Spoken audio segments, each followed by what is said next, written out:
नमस्कार दोस्तों, स्वागत है आपका मेरे इस चैनल में जिसका नाम है श्वेता राणा। आज की ये वीडियो अशांत मन को शांत कैसे करें या फिर कह सकते हैं मन को वश में कैसे करें, इसके ऊपर है। उम्मीद करती हूँ कि आपको इस वीडियो के माध्यम से कुछ ना कुछ तो जरूर सीखने को मिलेगा। तो चलिए वीडियो शुरू करते हैं। अफसोस की बात यह है कि हम सब मन की समस्याओं को रोग मानते ही नहीं हैं। हम सब मानसिक स्वास्थ्य को बहुत नजरअंदाज करते हैं, जबकि ज्यादातर बीमारियों की वजह ही मन से जुड़ी होती है। मन की तकलीफों में दर्द नहीं होता। हमारे मन में जो भी तकलीफ होती है वह हमारे शरीर में होने वाले दर्द या रोगों के माध्यम से मन हमें संकेत देता है कि तन और मन के बीच सही तालमेल नहीं है, कहीं कोई गड़बड़ है। जैसे कि तनाव, डिप्रेशन जैसी समस्याएं सीधे मन से जुड़ी होती हैं। जब हमारे मन मुताबिक काम नहीं होता है तो हम तनावग्रस्त हो जाते हैं। एलर्जी जैसी स्किन से जुड़ी बीमारियां भी कई बार मन से जुड़ी होती हैं। नंबर 3, डायबिटीज भी कई मामलों में मन से ही जुड़ी बीमारी के रूप में ही सामने आती है। वरना कई लोग तो मीठा खाते भी नहीं, फिर भी उन्हें डायबिटीज हो जाता है और ऐसा तनाव के कारण भी होता है। नंबर 4, कई लोगों में तनाव के कारण मोटापा बढ़ने लगता है। जब उन्हें कुछ नहीं सूझता है तो वे खाने लग जाते हैं। ऐसी ही कई शारीरिक समस्याएं हैं जिनका सीधा असर हमारे मानसिक स्वास्थ्य से जुड़ा होता है। जब हमारा मन बीमार होता है तो उसका असर हमारे शरीर में रोग के रूप में दिखाई देने लगता है। मन का अशांत रहना हमारे व्यवहार पर भी असर डालता है। मन यदि ठीक नहीं है तो सिर्फ शारीरिक रोग ही हो ऐसा जरूरी नहीं है। मन की स्थिति का हमारे व्यवहार पर भी असर होता है। कई बार हमें बेवजह कुछ चीजों से डर लगने लगता है, बेवजह गुस्सा आने लगता है, किसी से मिलने का मन नहीं करता। हमें समझ नहीं आता कि ऐसा क्यों हो रहा है, लेकिन ये सब समस्याएं हमारे मन के अशांत रहने से जुड़ी होती हैं। अब आप ये तो जान ही चुके हैं कि जब हमारा मन अशांत होता है तब कितनी समस्याएं हमारे जीवन में आने लगती हैं। ऐसे में तो इसको शांत करना या वश में करना और भी जरूरी हो जाता है। अब मन को वश में कैसे करें? देखिए, ये बात तो सच है कि आप हैं तो सब कुछ है, इसलिए सबसे पहले खुद से प्यार करना सीखें। अगर आप खुश हैं तो आप अपने परिवार को भी खुश रखते हैं, इसीलिए अपनी खुशियों को प्राथमिकता दें। अच्छी यादों को सहज कर रखें और जब भी मन दुखी हो तो उन यादों को ताजा कर लें। खुद पर ध्यान दें। यदि आपके व्यवहार या शरीर में कुछ ऐसा हो रहा है जिसकी वजह समझ में नहीं आ रही है तो इसका कारण पता करने की कोशिश करें और ऐसे लोगों से दूर रहें जिनके साथ रहने से आपको गुस्सा आता है या जो लोग हर समय नकारात्मक बातें करते हैं। और ऐसे माहौल या लोगों के बीच रहने की कोशिश करें जो हमेशा सकारात्मक बातें करते हैं, जिंदगी को जिंदा दिली से जीते हैं, जिनका साथ आपको अच्छा लगता है। और इन सब के बीच जो नहीं करना है वह है बुरी यादों को याद करना। बुरी यादों को भूलना आसान नहीं होता, लेकिन उन्हें बार बार याद ना करें।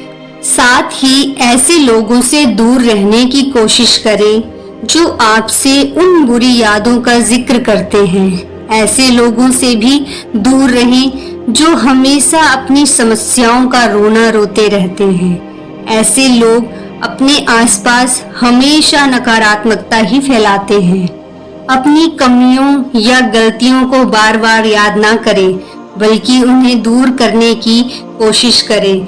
हर दिन अपने आप को पिछले दिन से बेहतर बनाने की कोशिश करें। अंतिम और सबसे महत्वपूर्ण बात, दूसरों से ईर्ष्या ना करें, उनकी तरह आगे बढ़ने की कोशिश करें। चलिए अब बढ़ते हैं गौतम बुद्ध से जुड़ी इस कहानी की ओर, जिसमें भगवान बुद्ध ने मन को शांत करने के आयामों के बारे में बताया है, जिससे आपका जीवन बदल जाएगा। एक बार एक लड़का गौतम बुद्ध के पास जाकर कहता है, बुद्ध देव, मेरे जीवन में बहुत अशांति है, कृपा करके आप मेरा मार्गदर्शन कीजिए, जिससे कि मैं इस अशांति से छुटकारा पा सकूं। गौतम बुद्ध लड़के से जीवन की अशांति का कारण पूछते हैं। लड़का उत्तर देता है, अत्यधिक विचारों के कारण मेरे भीतर बहुत सारे विचार आते हैं, जिससे मेरा मन अशांत रहता है। बुद्ध मुस्कुराते हुए कहते हैं, ऊपर आकाश की ओर देखो और बताओ कि तुम्हें सूर्य दिख रहा है। लड़का ऊपर देखता है और कहता है, धूप दिख रही है। बुद्ध उससे पूछते हैं कि अगर तुम लगातार धूप में खड़े रहोगे तब क्या होगा? वह कहता है, मुझे अत्यधिक गर्मी लगेगी और शरीर में बेचैनी होगी।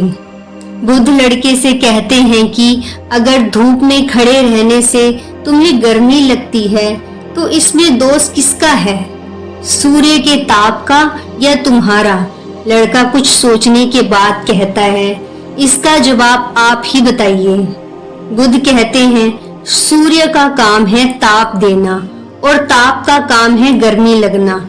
ऐसे में तो दोष तुम्हारा ही है कि तुम धूप में जाकर खड़े हुए, जिससे कि तुम्हें गर्मी लगी। तुम्हें अगर शीतलता चाहिए तो तुम्हें छांव में रहना होगा। ठीक इसी तरह चंचल मन का भी स्वभाव होता है, विचारों और भावनाओं को जागृत करना।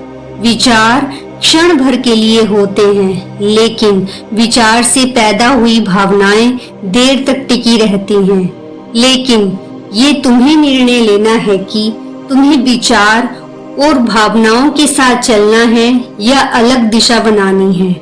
बुद्ध कहते हैं, मन को शांत करने के लिए तन के आयाम पर काम करना सबसे आसान तरीका है।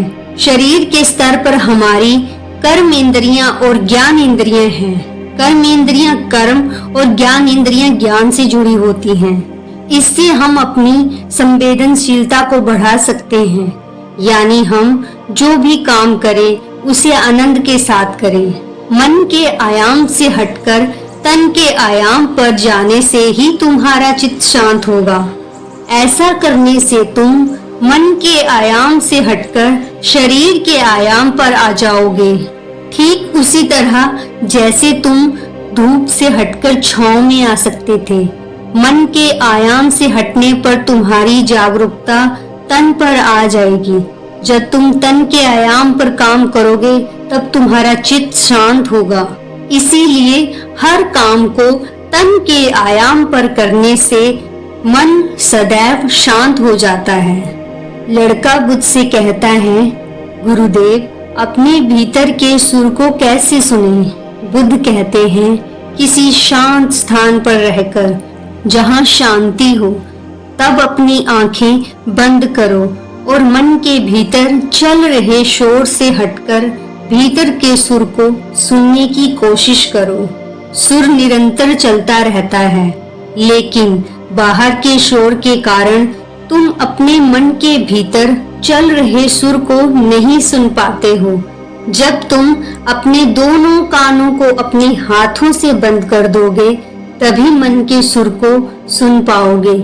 इस तरह तुम मन की अशांति से दूर हो जाओगे और तुम्हारा मन शांत हो जाएगा। तो दोस्तों, उम्मीद है कि आपको गौतम बुद्ध की इस कहानी के जरिए कुछ न कुछ तो जरूर सीखने को मिला होगा। और अगर वीडियो अच्छी लगी हो तो एक लाइक जरूर कीजिएगा। और इसी तरह की मोटिवेशनल वीडियो को देखने के लिए हमारे इस चैनल को जरूर सब्सक्राइब कर लीजिएगा। वीडियो में अंत तक बने रहने के लिए धन्यवाद। आपका दिन मंगलमय हो। नमो बुद्धाय।